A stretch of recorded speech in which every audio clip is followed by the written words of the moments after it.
Welcome to Rewitched, a charmed 1998 rewatch podcast.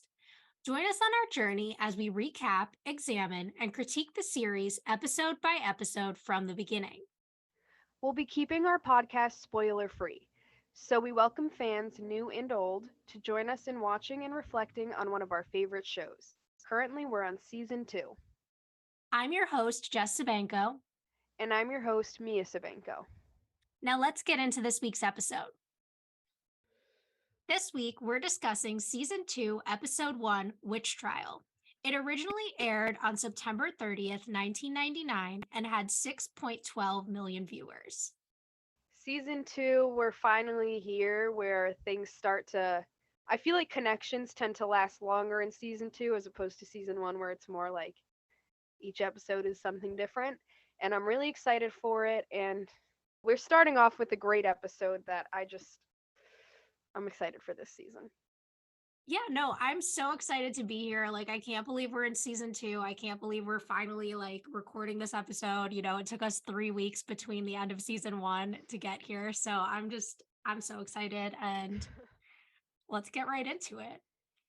So we are at the manor and it's nighttime and it's a full moon and Phoebe walks in the house and asks if anyone is home and she says out loud, "Sister Witches, guess what?" And then she walks into the living room and sees Piper making out with some guy on the couch, so unlike her. And Piper freezes the guy. And then she's like, "Sister Witches, I can't believe you said that." And Phoebe was like, "Well, how was I supposed to know that you would be here with someone?" Because the last thing she heard was that Piper was meeting a banker friend about a loan. And she goes, "Is this the credit check?" And she's like, "We're just kissing. We were just kissing." And then Phoebe's like, "Piper, you don't have to justify it. You're single, you're responsible, way overdue in the sex department. I say go for it." And she was like, "I'm not way overdue." Phoebe gives her like a funny look, just a little funny sister moment. And then Piper gets all like anxious and she's like, "I would never sleep with a guy just to get something, you know that." And Phoebe's like, "Piper, you're going through a lot, no job, straining to buy the club, you haven't heard from Leo in weeks, etc." And then Prue walks in while she's on the phone with someone from work, we assume, talking about an auction. And then Piper's like, "Oh no, go back outside," and makes her go back outside. And she unfreezes the guy on the couch. And Prue walks back in, and then Prue and Phoebe get introduced to Rob. And then Piper asks for a rain check on the rest of the evening, and he leaves. And then says that they're meeting at the club at noon tomorrow, and they kiss each other. So is this a new love interest for Piper? Who knows? And then Prue says, "So did you get the loan?" And Piper's like, "Hopefully I'll find out tomorrow." And Piper and Prue start to walk away. Then Phoebe's like, "Where are you going? Do you even know what tomorrow is?" And neither of them have any idea. And she's like, "It's the 1 year anniversary of us becoming witches." Phoebe wants to have a little celebration with them and tells them that their anniversary also falls on the autumnal equinox. So it's like double powerful. And then Phoebe mentions that she met another witch who's non magical at the bookstore who told her about it and she thinks that they should learn as much as possible as they can about who they are. And Prue says, "I think we should just leave well enough alone. We've been demon free for over a month now, and I'd like to keep it that way." And Piper's like, "Amen to that." And that's the end of this scene. So, interesting introduction. This is so unlike Piper to be with the guy on the couch. I mean, can't tell if I love it or I hate it. Part of me is like, because they're talking about it. So, like, are her and Leo together? Like, I'm just always so confused about the status of their relationship. I know, they always kind of leave us on a hanger. I mean, now that they all know Leo's secret and Leo obviously knows about them, I wonder if it's kind of like a we hook up when you're around kind of thing, or like if they just don't, if they're not together, or what's going on, you know? Yeah, so that's a little confusing to me, but like, And they confess their love to each other in that's what that I'm episode. saying. So it's very, very confusing, but Like, one episode they're like singing endless love in the rain together in love, and then the next episode like Piper's making out with some guy for a loan. I'm just confused. I know, right? Like, and then Piper over here explaining it to Phoebe. I love how just supportive Phoebe is about it, but like also condescending at the same time. Like, she's kind of shitting on Piper over here, like, you got no job, your life sucks. You haven't heard from the guy that you love. Like, I'd be like, okay, like, all right, I get it, Phoebe. Thanks. But a good little intro. And I mean, nothing really too exciting happens in the first scene. We find out that it's their 1 year anniversary, which is good news, but no demons yet, so we'll see. Yeah. And I guess, for the most part, like you said, this is just kind of a cute sister scene getting us into the idea that they've been witches for a year now and they've been demon free for a month, which I guess we can assume is since Andy died. Yes, because that was the episode that we left off on in season 1. Prue ended on a pretty positive note, but I mean, as expected, I'm sure it's going to hit her, and we see in this episode that it does. Andy's death, has been affecting her a little bit, and I was wondering how she was gonna handle it after. I'm glad they weren't just gonna completely let go of the whole Andy thing. Yeah, me too. And I'm really interested in talking like later in the episode about how because we kind of end on that positive note, like you said in season 1, where she's like, oh well, even though there are bad things about being a witch overall, she seemed happy and like secure about it. So I'm interested in talking about how that's kind of shifted in the last month and how she got to the point she's at now. Me too. And can I just say, once we get to a little further in the episode, I was. It wasn't even like I was trying not to cry. I was just bawling my eyes out. Like, it does get pretty emotional at one point, or a couple of points, I guess. I know. I forgot that I was like, because after, in the season 1 finale, I was so emotional. I wasn't expecting to get emotional again in this episode. Like, I forgot about some of these moments and I was just like, ooh, hitting me. I know, exactly. So I can't wait to talk about them, and let's just get right into it. Yeah. So then we're in the attic and it's the next morning. Like it does, the book opens and those pages start turning in their own. Phoebe walks in and sees this is happening and calls for Prue and Piper to come see it. And Piper's kind of like, why does the book do that? How does the book do that? And they go over, and the page says, rite of passage, fight it with the power of one or else. And a portal opens on the wall, and there's this demon there, and he kind of has like horns, and he's like very demony. The wind blows, and Prue starts to use her power, but then she hesitates and he takes the book into the portal and the portal closes. Piper's like, what the hell was that? And Phoebe asks where the book is. And Piper says, so much for being demon free. And we just end on Prue, who looks very upset. Yes, so that little hesitation from Prue, our strongest leader who always takes charge, just from the start, seeing her do that, like, already that made me feel like, oh, man.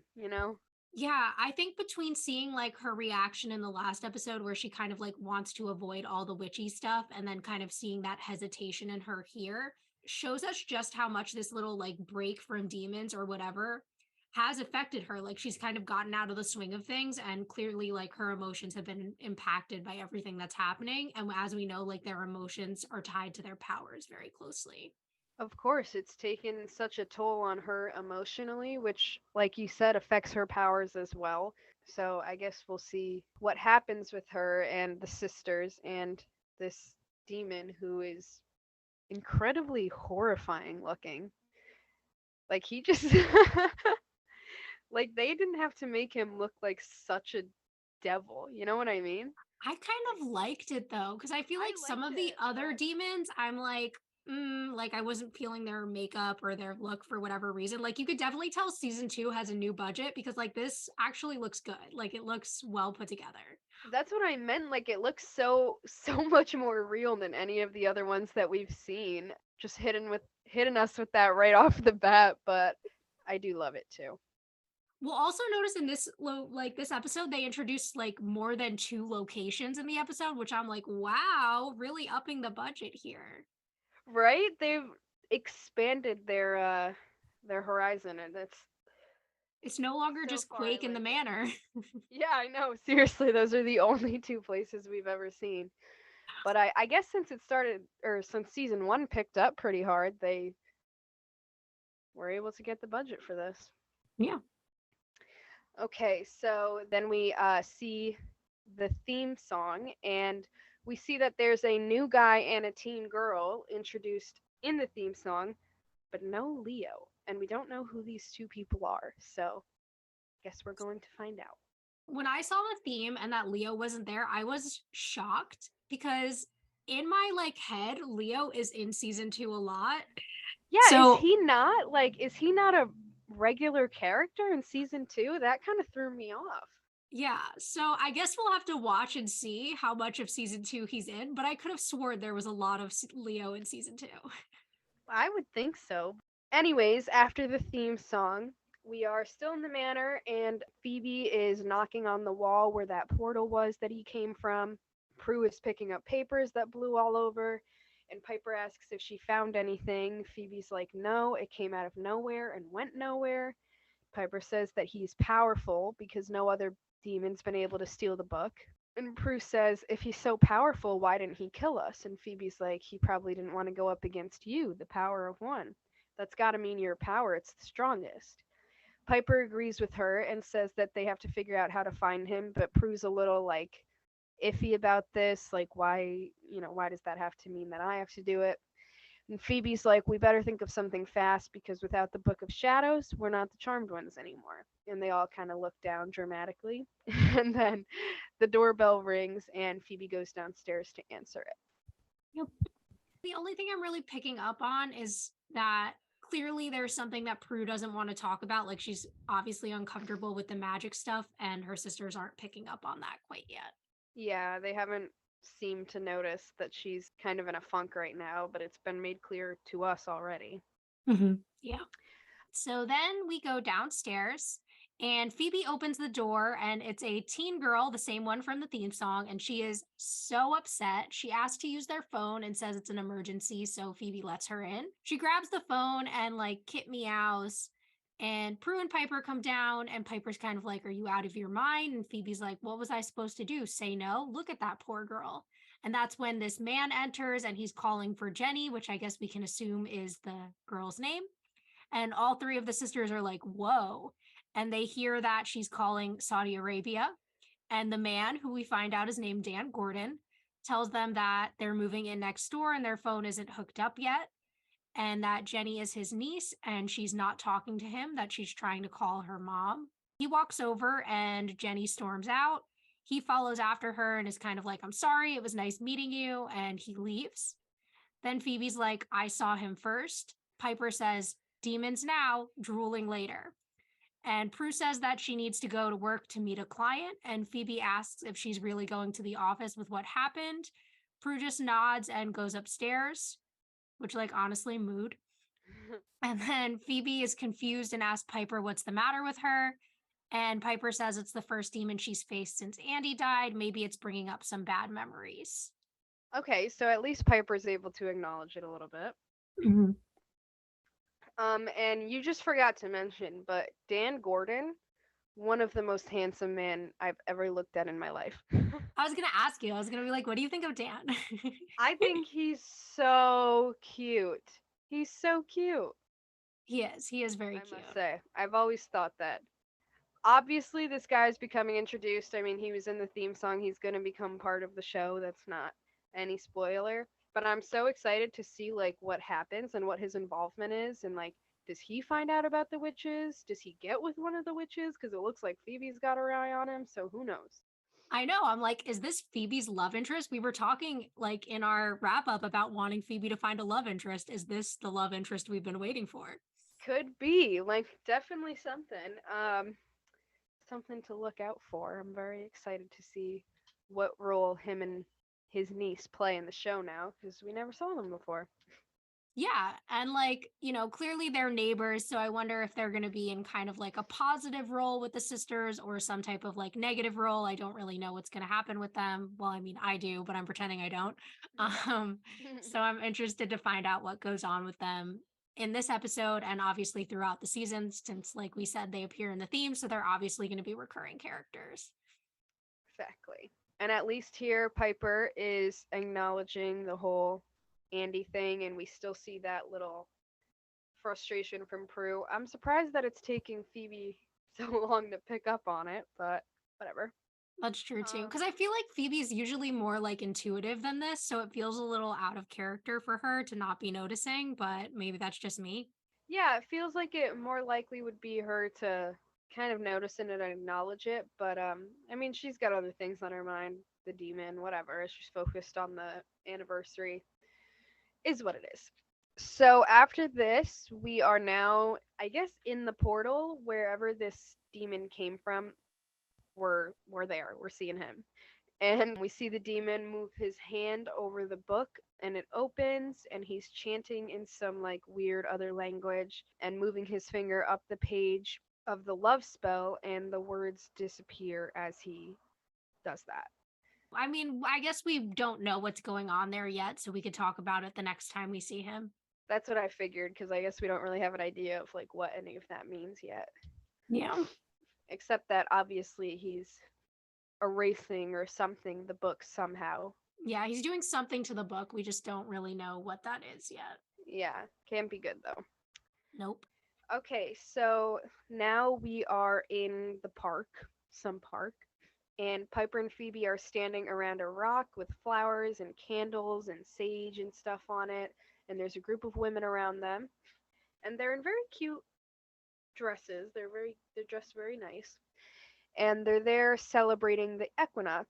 Phoebe says, "Can't you just feel it? The energy in this place, it's a convergence." And Piper's like, "It's a crock." And Piper thought that they were meeting Phoebe's witch friend, and Phoebe's like, "Yes, she told us to meet her here." And then her friend Stevie approaches and they go over to her. And she asks if Piper is a witch too, and Piper's like, "Sort of, I don't know." And then Piper asks if everyone here is one. Stevie says, "No, it's a group of believers who came to celebrate." And she tells them that the equinox is a powerful day and makes their potential greater. All they have to do is connect. And Phoebe smiles and she tells them that they have to try it. Piper doesn't really want to, but Phoebe says that they have to because they don't have, like, what do they have to lose? And then the women behind them start stripping, and Piper sees this and she's like, "Well, apparently we've got our clothes to lose." And then Phoebe pulls her over by the rock and they kind of hide behind it and they start taking their dresses off. And Piper's like, "What are you doing?" Phoebe's like, "When in Rome." Piper's like, "No, no, no, no, no. We're not in Rome. We're in California, and it's illegal here." Phoebe's like, "It's natural," and Piper says it's ridiculous, but starts taking her dress off too. And then Phoebe's like, "Everybody's naked. It's not just you." And Phoebe closes her eyes and hears a voice that says, "The power of three." And she asks Piper, "Is like, did you just hear that?" And she's like, "What are you talking about?" Phoebe recognizes this voice as Graham's, their grandmother, and Piper starts covering herself and she's like, "What? Gramps is here? I don't hear anything." And Phoebe just kind of looks ahead. Yeah. Okay. So a couple thoughts on this scene. First of all, it's so funny when like she's like, "Grams, where?" and like covers her boobs. I know. I know, it's so funny. Love it. But also like, okay, I'm like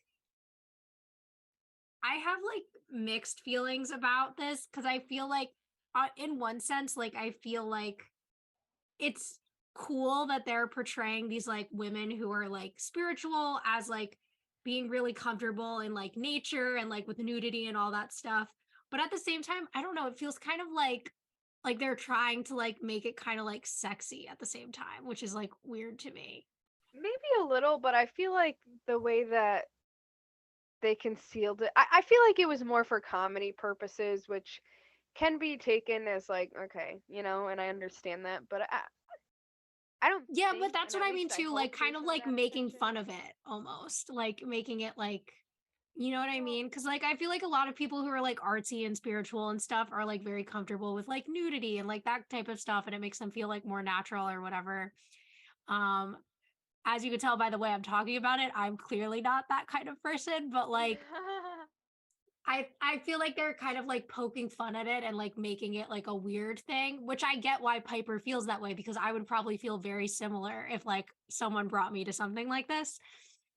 But like I don't know, it just I feel like they should either like roll with it or like not. Like I don't really like that they're kind of like poking fun at it the way they are.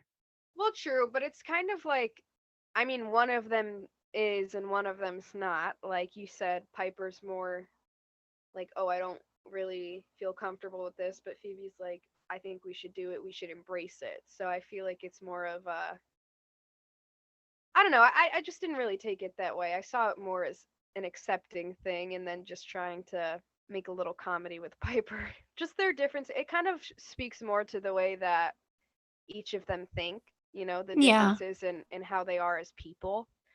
Like we've always said, Phoebe's always been the more carefree, like maybe even more spiritual one.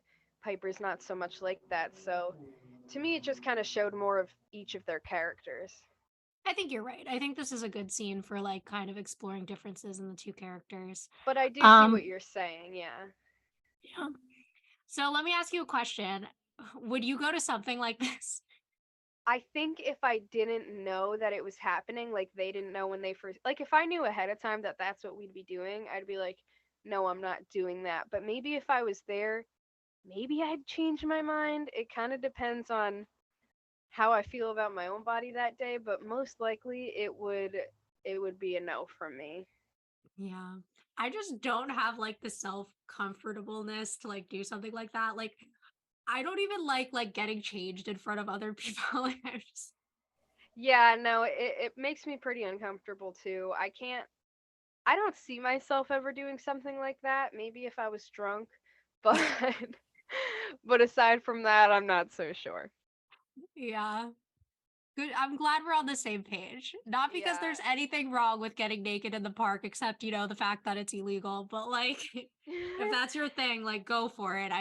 It's not mine. I'd be so worried that other people are going to walk by, or I'd be like, I mean, I hate to say this, but I wouldn't be looking at the other girls judging their bodies, but I'd be looking at them judging my own body because of them. You know what I mean? Like hmm thinking that they're judging me or like thinking that like, "Oh my god, they look so much better than me." Like I don't know how I feel about this.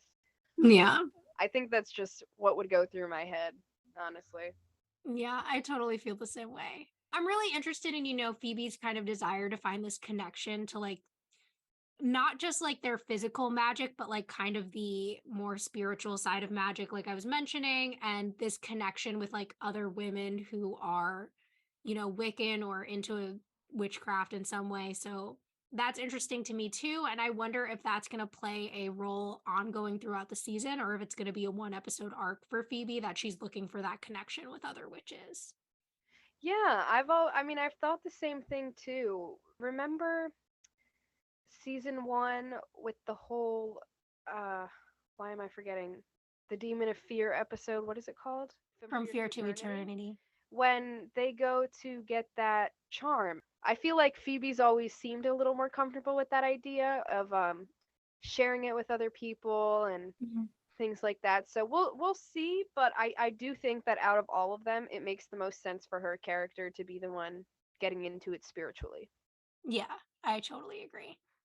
And I am also excited to see the progression of that and to see if maybe we see Stevie again. Or is this just going to be another friend that gets introduced that we just never hear from again? Yeah, I wonder. Stevie, are you getting added to the theme song next week? Right? And Stevie, I mean, honestly, Stevie's kind of an important character for this episode. Like, as we go on, we see that some of their information comes from her? hmm Like, the whole reason they know about how powerful this day is and kind of make some connections is because she knows about it. Like, she's got all this information, and you guys don't even use her in future episodes or anything. Yeah, and that's like one of those things I feel like is almost missing from the show sometimes is this idea. I mean, yeah, they have, Grams and their mom who pop up occasionally, but I wish that they did have someone regularly in the show who like does know more about magic and can be that kind of guiding light for them as they're learning their powers and their craft. Yeah, some sort of mentor. But I mean, I do understand at the same sense, like It's supposed to be more of them figuring it out and growing on their own. And I do like that they are able to kind of learn things by themselves and become more powerful witches because of everything that they've been through, like a trial and error kind of thing.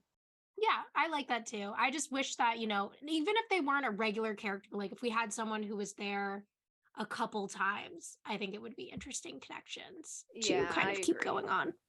I definitely agree. So then we're at Buckland's, and Prue approaches this woman who we find out is named Mrs. Milton, and she tells her that they're going to have a great turnout. They've been getting an excellent response to her husband's collection. And we see that this woman looks kind of sad, and Prue is telling her that they should do a bidding war to get top dollar, and she still looks really sad. And that's when Prue asks if everything is all right, and kind of like if she's okay with them doing a bid. And, the woman says that she guesses she's having a little more trouble letting go of John's things than she thought she would. And Prue tells her that it's not easy. And she asks if Prue deals with death a lot in her work. She's like this, auctioning off some poor widow's inheritance. And Prue's like, unfortunately, yes. And she tells Prue that she keeps thinking about the last time she saw her husband before the accident and how she thinks if only she'd done something or said something to stop him from getting in the car, that he'd still be alive. And Prue just kind of looks at her, which, we can infer that means Prue feels the same way about Andy. Yeah. I do like the way that they included, like, just kind of slyly brought in another character who Prue can relate to in a sense, someone who's going through a similar thing in their life, losing someone. Yeah, I think the connection here is really smart. And I think kind of the significance of the relationship that this woman lost her husband and then kind of comparing that to Prue's loss of Andy to show us just how important like he was to her is really well done. I also like this little like comment that she makes that like, Prue deals with death a lot in her line of work, obviously not knowing that Prue is a charmed one and she truly does. Yeah, I was thinking about that too, the way that they kind of snuck that in there. I like that. I think they did a good job in this scene. They've always been pretty good at building these little connections that kind of come in and mirror the charmed ones and their emotions. Like, instead of saying it, they kind of show this connection and this mirror image of what's going on in their own life. Yeah. And I think this one's done really well. And I'm happy to talk, more about it later in the episode as we see more of her interactions with this woman. Agreed. So now we are at the club or the industrial zone where the one that Piper is trying to buy, and Piper's car pulls up and she gets out with a bunch of papers in her hand and puts on a jacket, and she walks past SWA Properties for sale sign out front and goes in. And then Rob is already in there, our boy Rob, and she apologizes for being late, and she's like, it needs a lot of work, I know that, and just because the two owners went bankrupt doesn't mean it can't work. Done 3 separate marketing studies and found a 60% interest in the target clientele and all this, and she's just kind of rambling on. And he looks at the papers with her, and then he kind of interrupts her. And Piper's like, well, plus running a restaurant is very similar to running a club. And he's like, Piper, you already showed me all of this. I've got it. I just don't understand why you want to put yourself in a position to fail like this. Clubs are such a high risk business. And she tells him that she knows the risk and says that it's a lot less than owning a restaurant, which is what she really wanted to do. And then she says that she doesn't want to work for someone else anymore and help them realize their dreams, and that she wants to have her own place and she needs his help.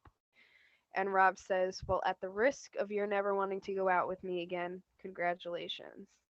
She got the loan. And they hug and kiss as if they've known each other their whole lives. Yeah, As if it's Piper and Leo right in front of us. literally. There's like so much about this that like makes me uncomfortable just because like I feel like this show very frequently like blurs the lines between like work and like relationships, and I'm just like, can't they just meet someone not at work, like not through business transactions? Right? Like, they don't ever go. Well, I mean, if you think about it logically, the only place that they ever go is home and Quake that we've seen. So I guess it makes a little more sense. That and work. So where else are they going to meet someone? True, they never go like out anywhere else. Though I mean with Piper opening a club, maybe they'll have a new opportunity to meet some people who they don't work Maybe with. let's hope so. And now they don't have Quake anymore to fall back on because she left. So who knows what's gonna happen? But shout out to SWA Properties making another appearance, another reference to From Fear to Eternity coming back in this episode. I know, I love that. Anytime that there's like a for sale sign on anything, it's always SWA properties on the on the sign in this show.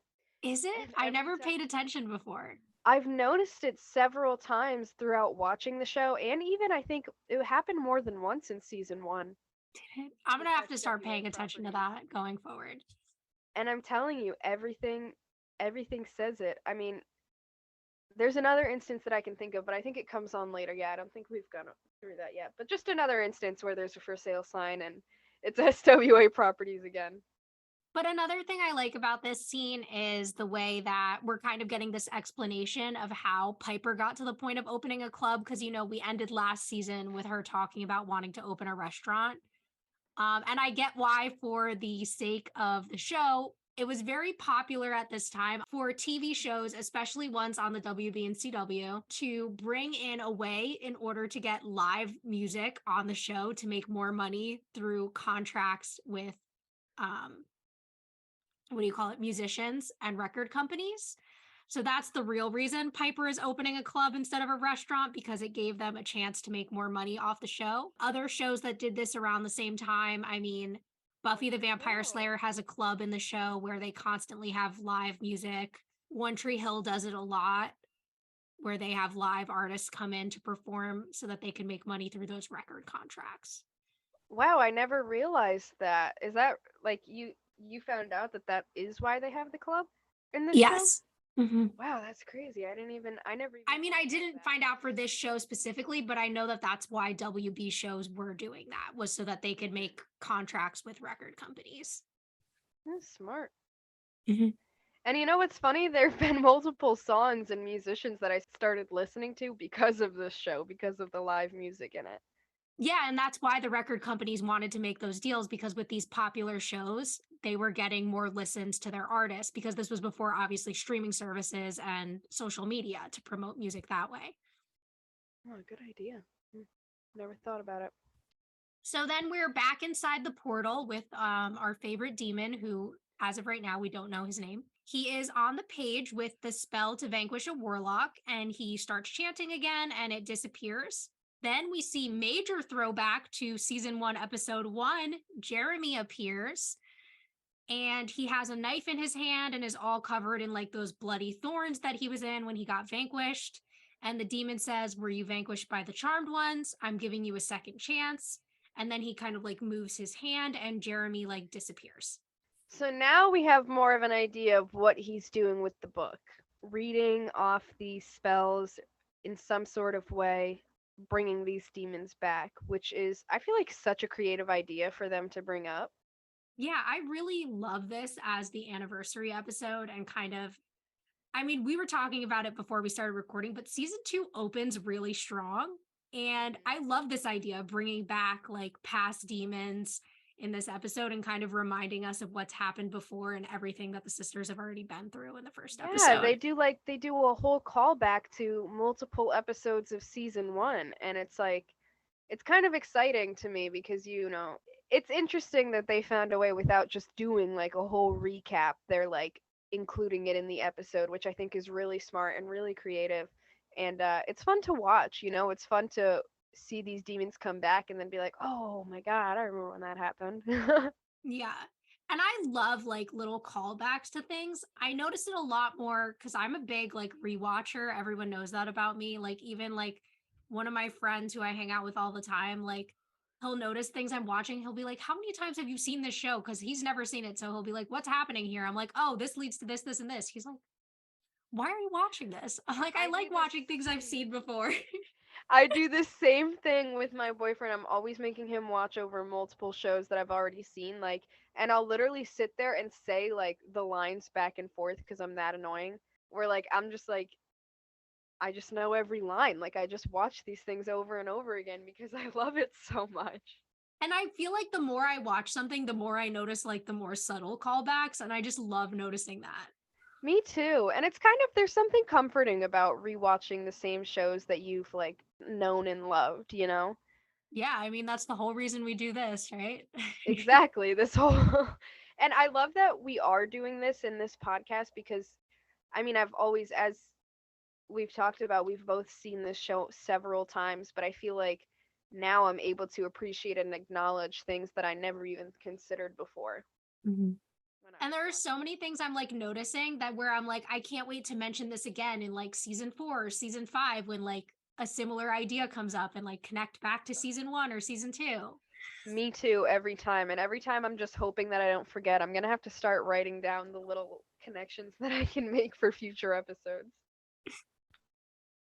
But, anyways, so now we are at the club again, and Piper and Rob are just standing there making out, as you do with anyone who has just given you a loan. And she hears Grams's voice now saying the power of three. Piper stops and like is like, "Did you hear that?"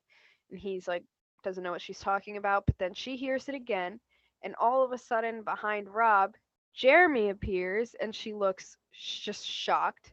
And he knocks Rob out from behind, and Piper screams, and he's like, "You're dead, witch!" And she freezes him. And then she picks up the phone and calls Prue and Phoebe, like a three-way call. So we're kind of back and forth between wherever each of them are. Prue's at work and her phone rings and Piper tells her that Jeremy attacked her. She's like, "That's impossible. We vanquished him a year ago." And Piper's like, "Well, he got unvanquished somehow, and since we don't have the Book of Shadows, we're gonna have to remember the spell together." I'm conferencing Phoebe, and Phoebe picks up the phone, and Prue remembers the spell, and it was the Power of Three spell. The Power of Three will set us free. And Jeremy starts fighting through Piper's freezes and isn't staying frozen very long anymore. And Phoebe's like, "Put us on speaker so they can all say the spell together." And he's laughing, and she presses the speaker button. He starts attacking her, but all three of them start saying it together. And he blows up again, and this time the special effect is a little more realistic. And they're both calling for Piper, Prue and Phoebe are, and she gets up and she's like, "It's okay, he's gone again." And so that was our introduction of Jeremy again for the second time. And now the Okay, girls are getting an idea of what he's doing. yeah. But can we just take a moment? You're dead witch. You dated Piper for 6 months. You can't say her name. Right? Like, you just forgot? You just gonna completely disrespect me like that? It reminds me of this is a funny personal story, but there was speaking of me making fun of the sisters dating coworkers, there was a coworker who I went out with like twice, and we were at work once, and he didn't want people at work to know that we like talked or whatever. So someone was like asked him something about me, and he pretended not to know who I was. It was like, what? You know my name. What are you talking? I hate it. Dudes are just such assholes. Like, it's not weird for you to know my name. If you know my name, people aren't gonna think we're dating. Yeah, people aren't gonna be sus of that. Jeremy just doesn't want anyone to know that they had any relations aside from witch and warlock, I guess. But otherwise, in this scene, I like the quick thinking of putting the phone on speaker to kind of say the spell together. Me too. I think they did a good job the way they had it, all three of them. And again, with the whole recall back to season one, a very good idea. Also, I've noticed that every time these demons come back, like, pretty cocky. Like, "Oh, this time I'm gonna get you." Like, what makes you think you're not gonna get your ass whooped just like you did last time, you know? Literally. Like Literally. your confidence should be a little shaky now. It's just like Rodriguez in the last episode of season 1 where he was like getting cockier each time, even though they kept fucking vanquishing him. And it was just like, what? Exactly. It was like, why is your confidence growing? Like, mine would be on the floor right now. I'd be shitting my pants. But do you? Yep. These goddamn demons. So then it's a little bit later, and we're still at the club, and there's an ambulance outside. Inside, Piper is kneeling next to Rob and a paramedic, and he's like on a stretcher with a neck brace and like there's a bandage on his head. Very dramatic.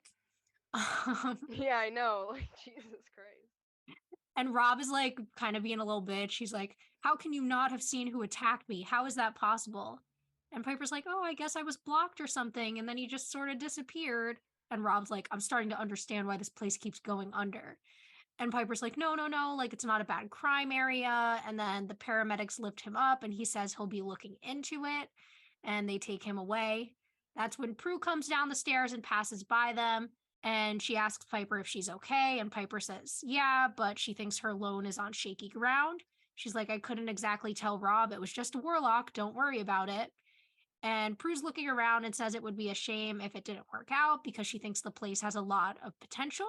And Piper's like, you think so? Care to loan me 60 grand? And Prue laughs and they start talking about Jeremy and how they don't want any other demons they vanquished to start showing up as well. They say that Phoebe is looking into it with some new books of hers. And Piper says that she wishes they had their book. She feels lost without it. Then she mentions that she heard Graham's right before Jeremy appeared and that Phoebe heard Graham's this morning. She says that maybe Grams is trying to warn her or was trying to warn them about what was going on. So here again, a little more comedy between them. I love that they always put in the little sister moments, but I don't know that I have too much to say. I mean, it's kind of they're just talking about what happened, basically. Yeah, I'm interested to see what's going to happen next and kind of how they're going to figure this out without the Book of Shadows. So, Me too. Definitely thinking about that, and also what Grams has to do with this. I can't wait to mhm. find out about all of that. Yeah. So now we are at the manor again, and we see Phoebe sitting at the table on her laptop, and there's a bunch of witchcraft books on the carpet and the table next to her, and she's writing down notes, and then Kit meows, and she looks out the window and sees Jenny sitting outside with Kit on her lap, and she gets up and goes out there.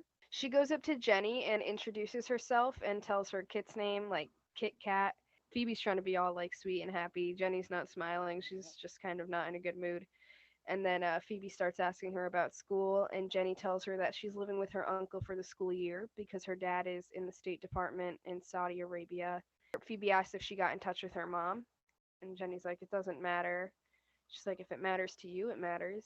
And then she tells Phoebe that she needs tampons basically because her time of the month is coming, and Dan isn't being very helpful.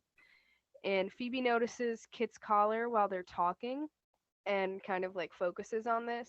And then Jenny starts to ask if Phoebe could maybe get her some things, and Piper pulls up into their driveway next door. And Phoebe picks up Kit and tells her that she has to go. Jenny looks kind of sad. And she says to ask Dan again, and if he still screws up, then she can come to them next door at any time. And Jenny smiles at her. And then Phoebe goes to Piper and says that she knows how to figure out who the demon is. Says all that we have to do is ask the Book of Shadows, and shows her Kit's collar. Starts talking about the symbol on Kit's collar, which is the triquetra, same as the symbol on the front of the book. And she says the symbol of the power of three, our symbol, maybe that's what Grams has been trying to tell us. And she mentions the connection and Stevie, and Piper says, I still don't understand how we can ask the book for help when we don't have the book. And Phoebe grabs her and they go inside. So Phoebe's on to something here. Yeah. And I like the way she's kind of like putting the pieces together and figuring it out. Again, that she's doing all this research even without the Book of Shadows and kind of like you said, Stevie's clearly very helpful to them in this episode. So like thank God for Stevie. Shout out to her for being a real one. For real, honestly.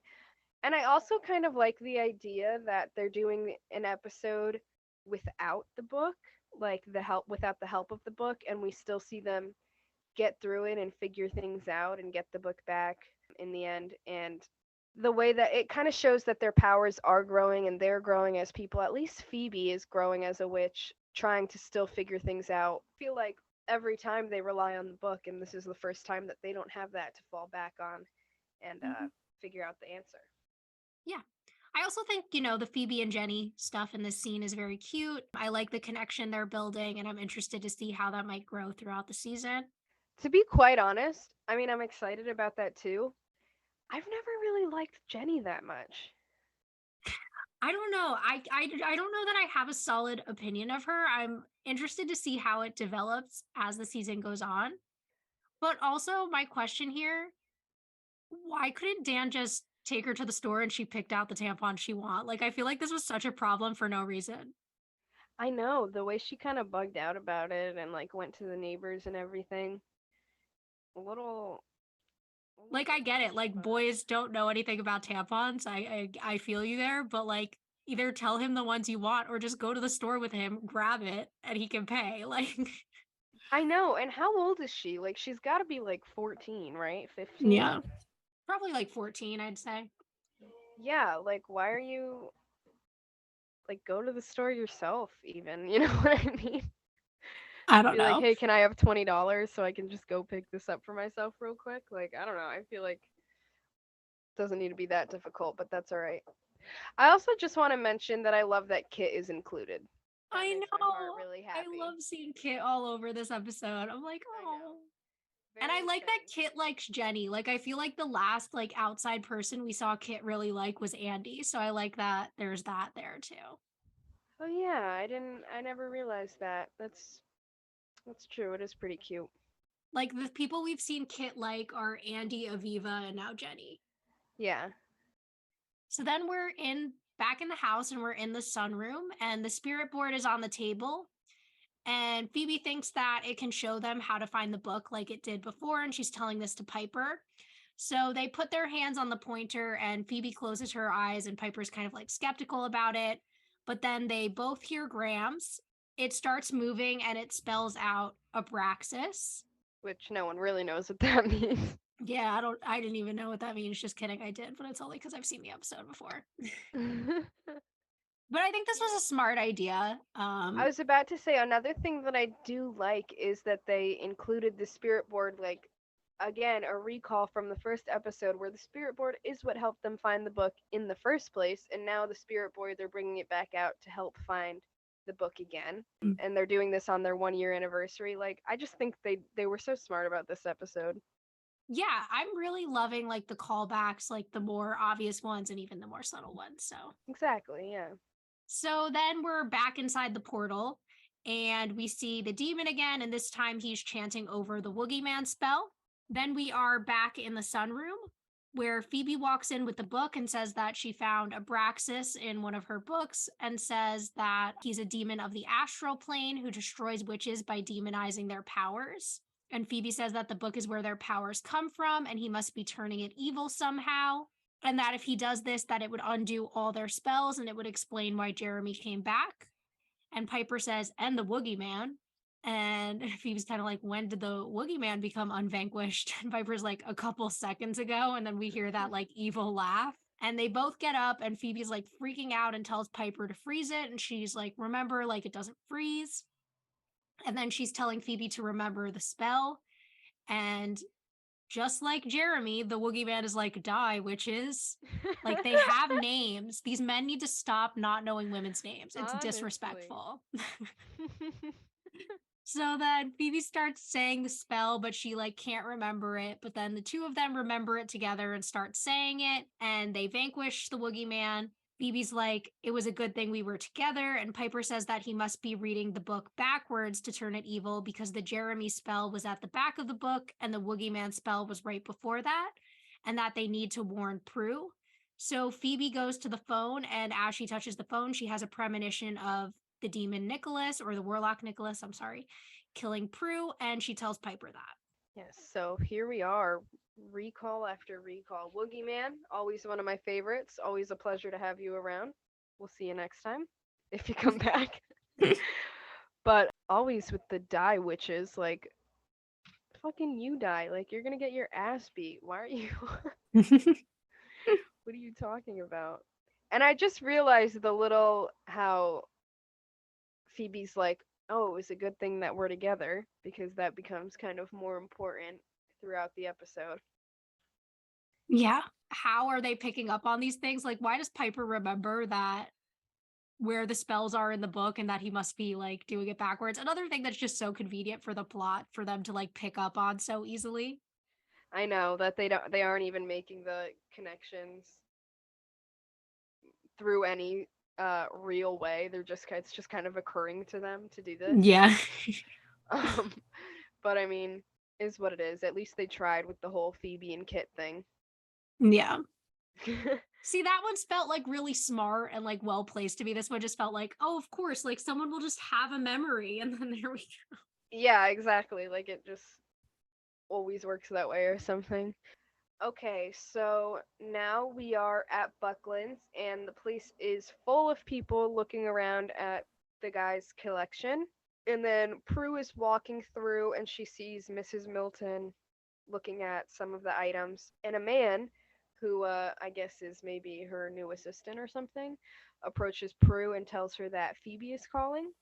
And she tells him to tell her that she'll call back, and she goes over to Miss Milton.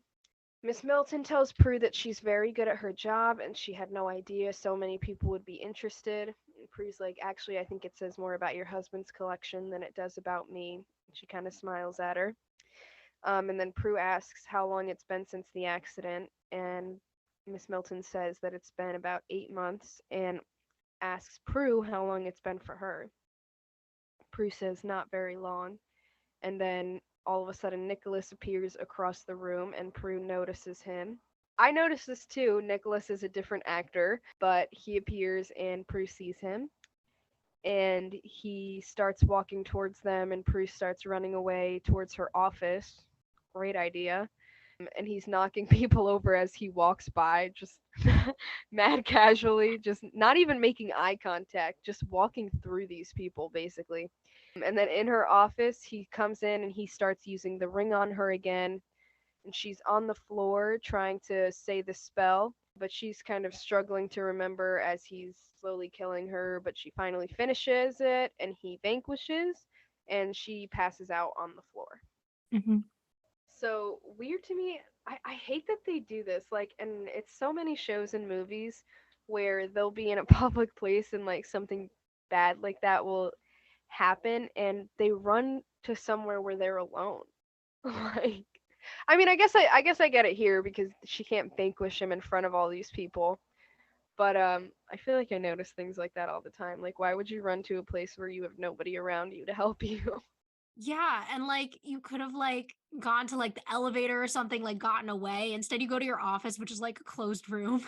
Yeah, exactly. Like, no escape. You're on the what 47 millionth floor. Like, what was the plan there? I mean, it worked, but still. Yeah.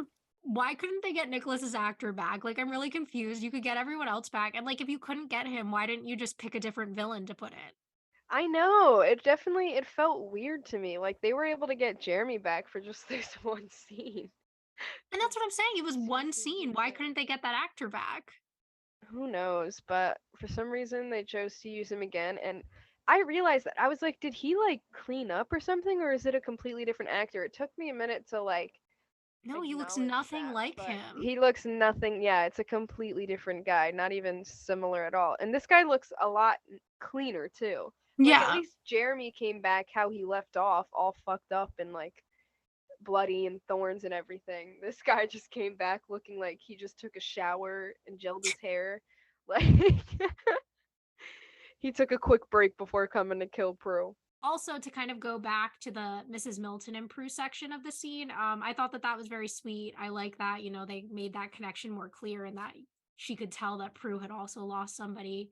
So she was kind of picking up on that, which I thought was really sweet and cute. Yeah, you see the emotion here between the two of them. Like Prue seems to really understand what she's going through, and you can see that on her face, and you can see the emotion from Miss Milton, kind of like I said, mirroring what Prue feels inside, and it's such a good connection. Mm-hmm. Yeah. So then we're at the hospital and we see Prue laying in a bed. And Piper and Phoebe are there, and so is a doctor who's telling her everything is back to normal, but that he wants to run more tests to find out what caused her temperature to rise like that.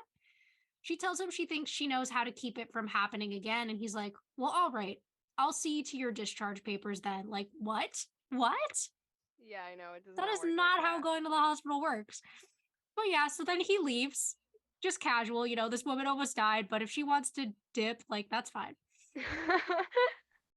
Prue gets up and Piper's like, that was close. The paramedics said you almost died.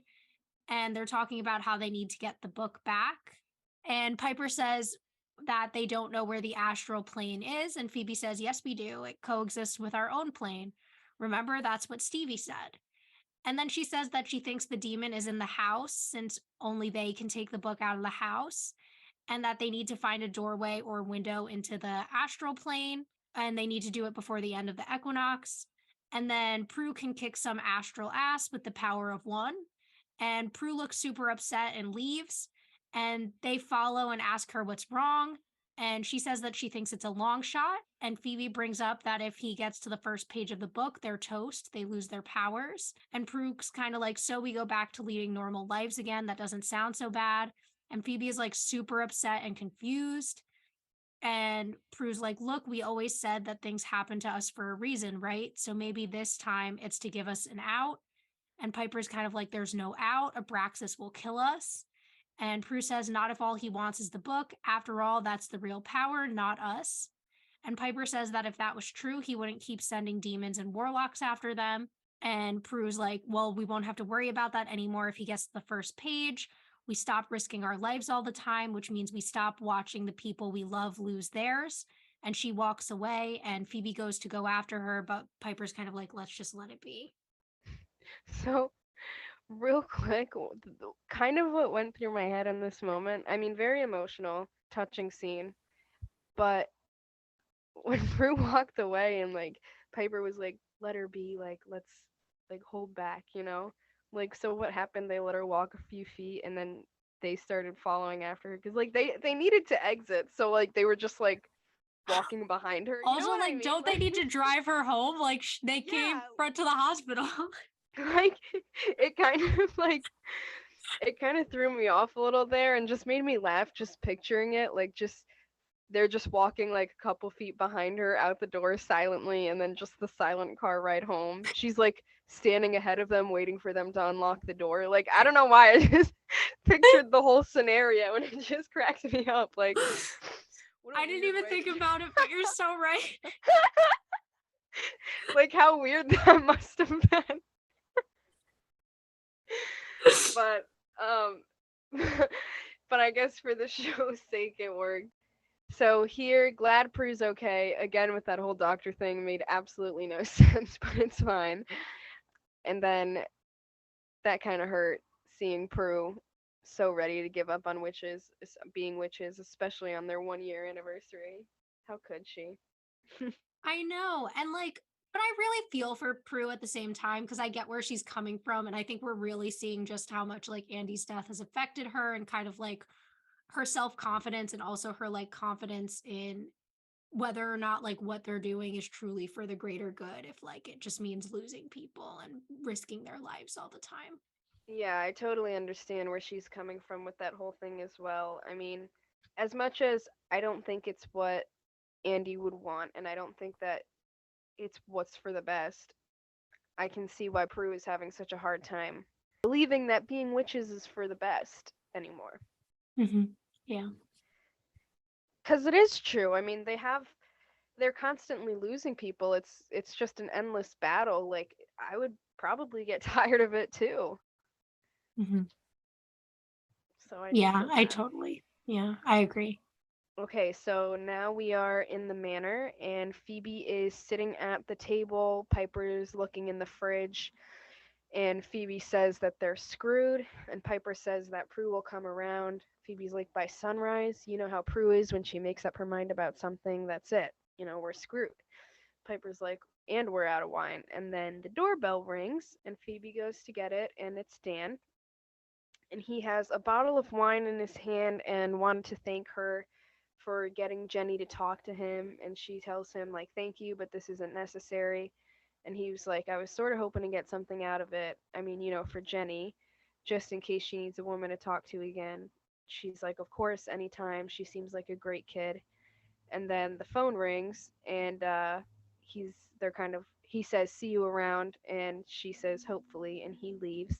That scene, like the way they were looking at each other and kind of smiling and talking to each other the whole time, seemed a little flirty to me. I don't know that I was describing it well, but it definitely came across a little flirty.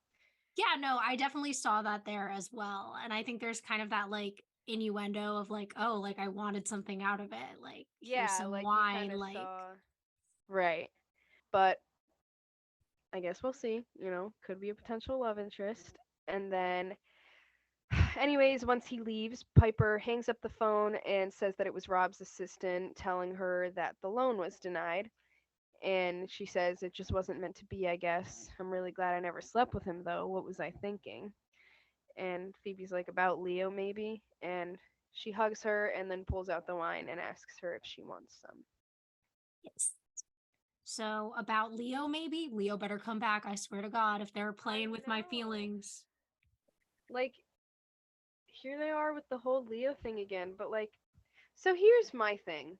And I think you're very similar in this sense where if I have my eye on someone, if I really love someone, I don't even want to hook up with anyone else, Like I don't have that desire. So even if things were in a weird like I don't know what's going on thing with Leo or like a partner that I was with, I couldn't imagine that I would go and hook up with somebody else. You know what I mean? Yeah, no, And Piper's over exactly. here like finding new love interests in between Leo, I feel like, and I just can't imagine that I would ever do that. No, literally, I'd be like sitting in my room, like, I hope Leo calls. I know, like I'm like waiting for a text messages from him every day. Like that's it. Some guy would come up to me, I'd be like, "Ew, I'm taken, sorry." Literally. But I mean, Piper, do your thing. It's understandable. I just feel like I could never. Yeah, no, like, cause I get it, cause I know like other people and I've seen them, like when they're having like complications and like not really together with the person they like want to be together with, like they'll try to date other people. So like I get it. You don't want to like hold yourself off forever, but I would hold myself off forever. Yeah. Yeah, exactly. I'm definitely the same way. And like I kind of expected that Piper would be the same way too. I feel like being the most romantic one, I could see her doing that, but Yeah, I guess not. definitely. Because I feel like I could see, like Phoebe or Prue, if they were like in between with somebody, I could definitely see them doing that. I feel like it more fits their personality to like. Yeah, less than Piper, right? Hmm. But I mean, whatever, it's okay. I feel like any guy that comes along though, my thought process is always just like, no, not for him. Like it doesn't matter. Like you're not going to last long. You're not Leo. You're not Literally, the we one. established in Love Hurts that Leo is, quote, the love of Piper's life. So I'm not accepting anyone else. Exactly. And I feel like even in between each of these little love interests or little things that dates or whatever that happens with Piper, Leo always gets mentioned in the end, which Hmm. is just a sign to me. Like even here, Phoebe had no reason to even like mention Leo and he got brought up after her and this guy ended and what was it even with Josh like she started thinking about Leo again and this and that. Like he always gets brought up, so we know that he is that guy, okay? But anyways, anything else to add there? I'm sad for Piper that she didn't get her loan. But that's really it. Oh yeah, true. And I mean, Piper seems to care a little more about the whole, or at least understand a little more about the whole Prue and Andy thing. Phoebe doesn't seem to feel it as hard. I mean, we'll see in the future that that does change, but it seems like right now she's still not picking up on just how bad it is for Prue. Like she's very focused on the demon instead. Yeah, which once again, like, even though, yeah, Phoebe is the most like witchy one of the sisters, it feels out of character because Phoebe is an empathetic person. Exactly. That's what my mind went to as well, where it was just like it doesn't feel like Phoebe. Because obviously, especially if the reason Prue is having such a hard time, like it's obviously stemming from Andy's death, and obviously that needs to be dealt with before they can go further with the supernatural stuff. So I just don't Yeah. know how Phoebe isn't the one that has noticed that yet. Yeah, and I also just like I see Phoebe as the type of person who would try to talk to someone. Like if she were sitting down with Prue and trying to have a conversation with her and like deal with Prue's feelings, that would make more sense to me than like her just being pissed off at Prue with Piper. Exactly.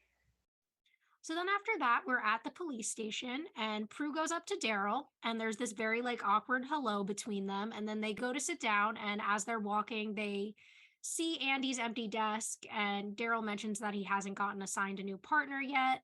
And she apologizes for not coming to see him sooner. And they take a seat on like the little bench.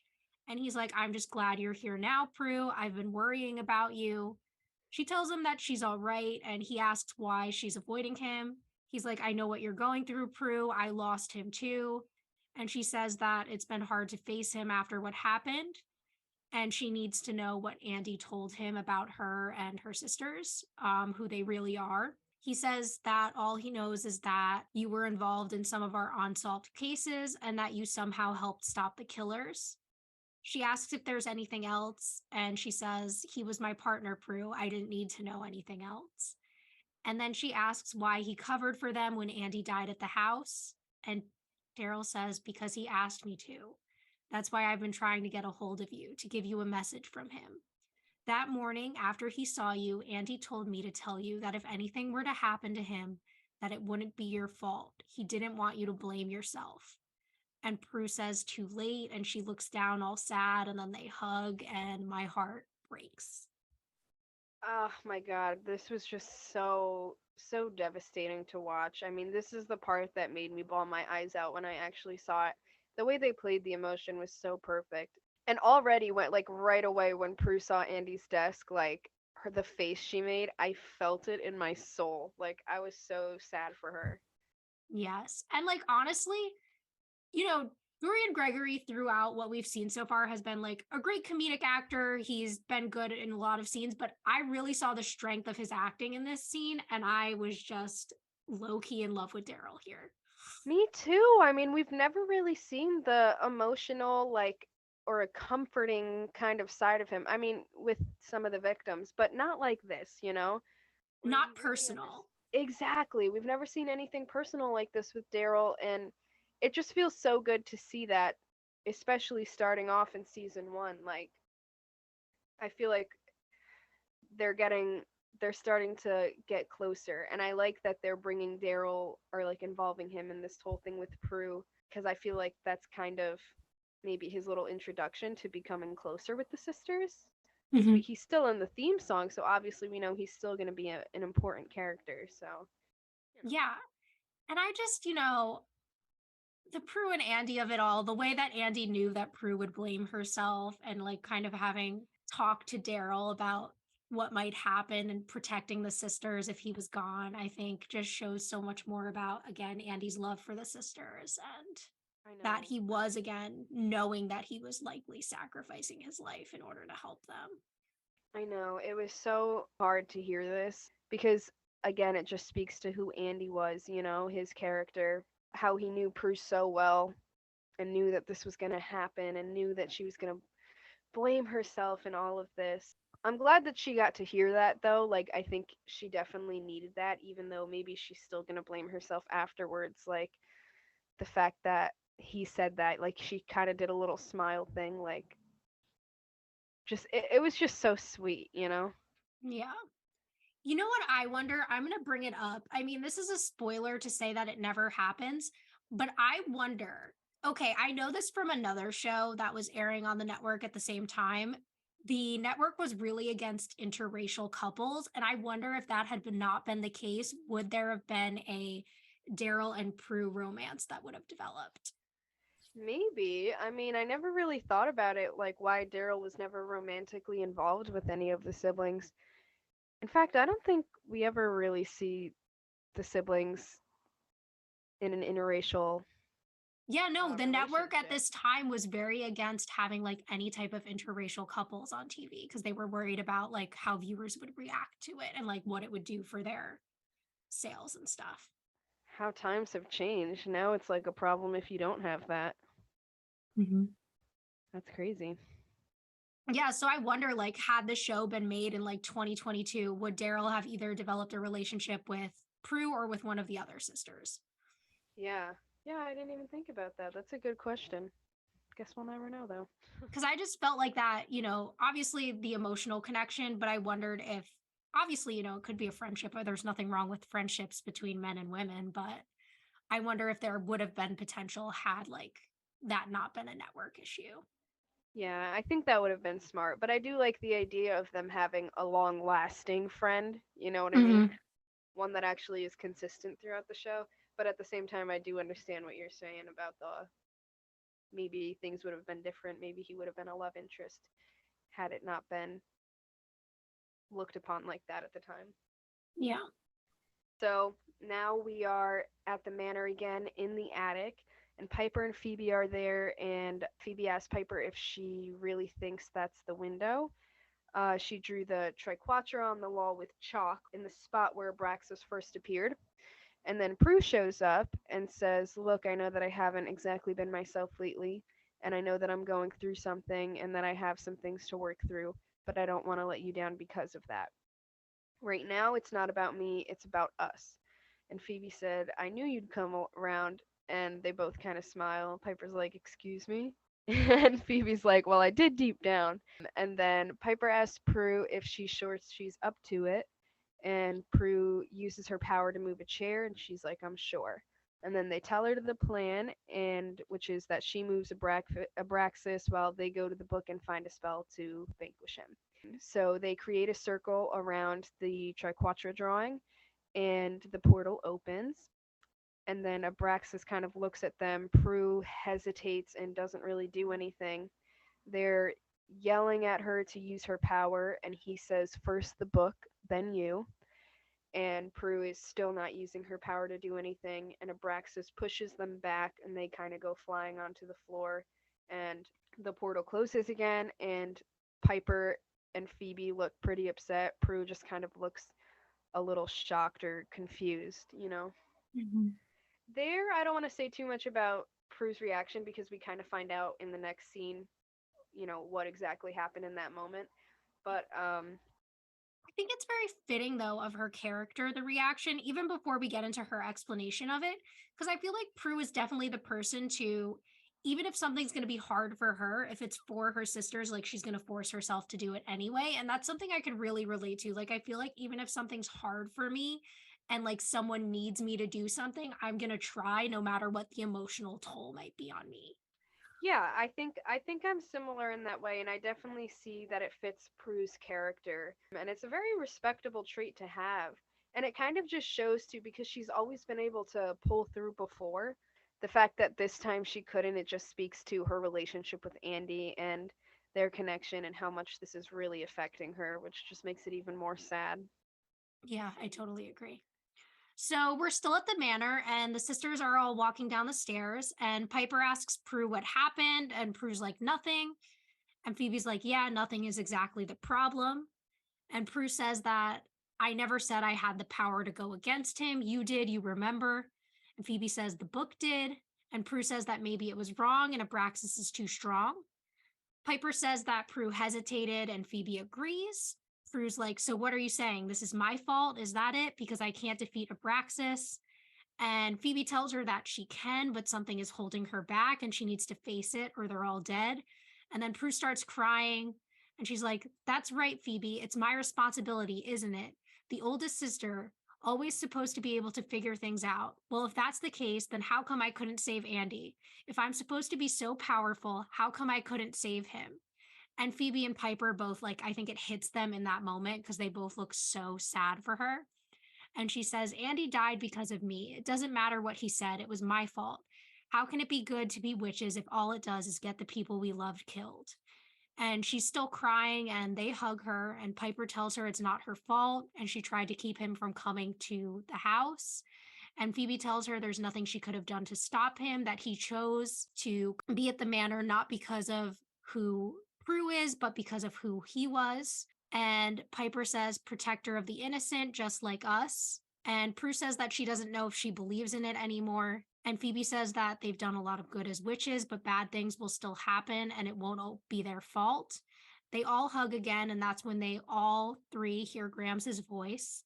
And Prue asks how it's possible. Piper says maybe it means we're connected. And Phoebe says to be as one. Maybe that's what the book meant by the power of one. All three of them need to work as one. So Phoebe asks Prue if she's ready to try again, and she says they need to go where they're the most connected because Abraxas will be expecting them at the house. So here, just that whole conversation between the girls, so heartbreaking. I mean, Prue really let go this time and shared her emotions. Like, we never really see her cry like that or get that emotional, you know? And I think it was even, you saw in their faces that it was even hard for Piper and Phoebe to see her like that. And I'm glad that they became understanding in this moment and kind of helped her work through it, you know, and that's what built the connection. Mm-hmm. Yeah. I like the way that they're talking about, how bad things are still going to happen to them. Like life's not going to be perfect, but they are doing good in the world. And again, Andy was a hero. He did what he did because of who he was, and it's not Prue's fault. And I hope that she's like learning to really recognize that here. Me too. I think it did hit her when Phoebe said, you know, like it was like there was nothing you could do to stop him. He did it because of who he was, not because of you, you know? I think that got to her a little more and hopefully gets through to her. But overall, very emotional scene. And I did love that moment between the sisters generally. Mhm. Okay, so now we are at the park and they're standing around the rock that Piper and Phoebe were at yesterday, and the sun is just coming up and they're all holding hands saying the spell, the kind of the incantation spell that gave them their powers in the first place.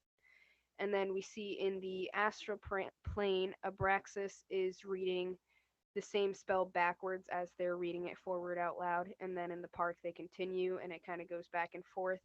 And the book closes on Abraxas, but he opens it back up and tries to continue, but they keep going, and the book finally closes fully and flies away from Abraxas.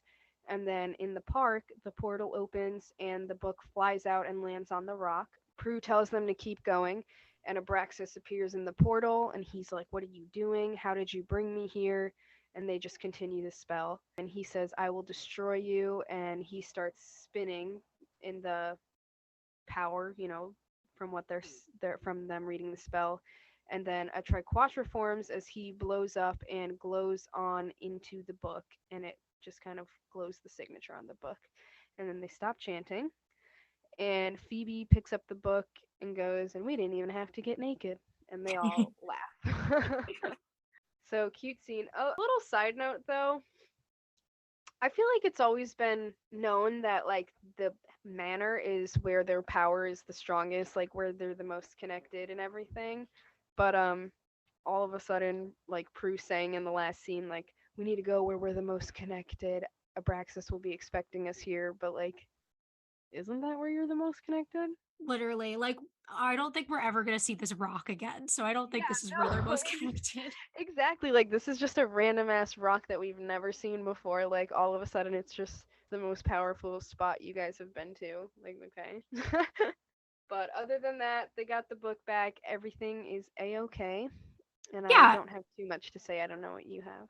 Yeah. I mean, Vanquish wise, this works for me. It's a good ending to the episode. I'm a little confused about how Abraxas got to the end of the book, but they didn't face any other demons or warlocks. But, I was thinking the same thing. but overall, a cute little ending to that Yeah, storyline. definitely. And I like again the way that they were reading callback from the first episode, season 1. They were reading the incantation to give them their powers. It's Mhm. just again another subtle thing that they did that I thought it was smart.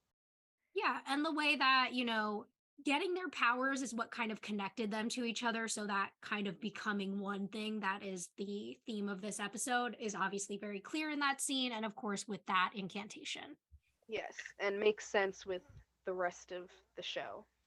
So then we move to the final scene of the episode.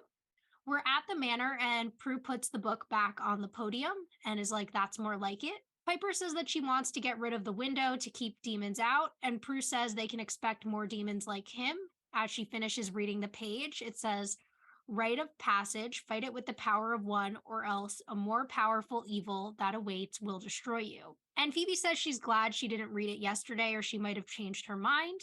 And Prue says that she wouldn't have. She likes being a witch too much. And that Phoebe helped remind her that she likes being one too. And Piper says, me three. Too bad it doesn't pay the bills though. And Phoebe kind of turns to Prue and asks her if she got it. And they give a paper to Piper. It's a home equity loan they took out on the house, and they all own the club together. They hug, and then they hear Grams' voice again, and the book starts turning, and we see Grams appear as a ghost. She says, hello, my darlings. Oh, it's nice to see you. Or rather, it's nice being seen by you. And Phoebe asks if she's the one who keeps turning the pages in the book. And she says that it's her way of looking out for them as best as she can. She's like, don't try to understand this. You're not ready yet. But the fact that you could hear me before, can see me now, means that someday you might be. Be good to each other. I love you. And they all smile, and she like disappears in these white lights. And the book keeps flipping, and it turns to a page that says, happy anniversary, my darlings. It was so adorable. I think they ended that on such a cute note, like seeing Grams for the first time. And again, just another, like, kind of subtly saying, like, hey, you guys have grown so much that now you can even see me, like your powers are growing. Like, I like that in season 2, they're showing that the difference in them as witches versus season 1. Yeah, and I love, again, seeing the family connection with the book and how even in the afterlife, like their relatives are still looking after them and their powers. So they have that kind of backup, even if they don't have, like I was talking about earlier, like some type of physical mentor who's there for them. They have this like spirit mentor of like these ancestors who are turning the pages and helping them find what they need to find. Yeah, exactly. I love that as well. I think this overall such a great episode. I mean, I didn't forget about this episode, but I forgot how much I liked it, and I think I was able to appreciate it like so much more this time around, knowing all the little important things that were in this episode. My one criticism though of this scene is like the sisters are always complaining about how broke they are, and yet like they were able to take out this loan on the house. Like why haven't they done that for the other issues they have ever before? Like weren't they struggling to pay their mortgage last season, and now all of a sudden they're taking out a second mortgage? Yeah, I know, a little confusing to me. I guess I'm just gonna put it on Prue is getting better with her job or something. Who knows? I try to make little things to make my own reasoning for some of the stuff that is unexplained in this show. But yeah, I mean, overall, I agree with you. This is a really strong season opener. It's making me really excited for what's to come in season 2. And yeah, I just loved it. Me too. Overall, we got some new characters added and everything. Some connections being formed. Beautiful introduction. Couldn't ask for more. Yeah. Thanks for listening to this week's episode. If you want to reach out to us or follow us on social media, we're on Instagram and TikTok at rewitched_pod. You can also send us an email to rewitched.pod@gmail.com. And join us back next time for season 2, episode 2, Morality Bites.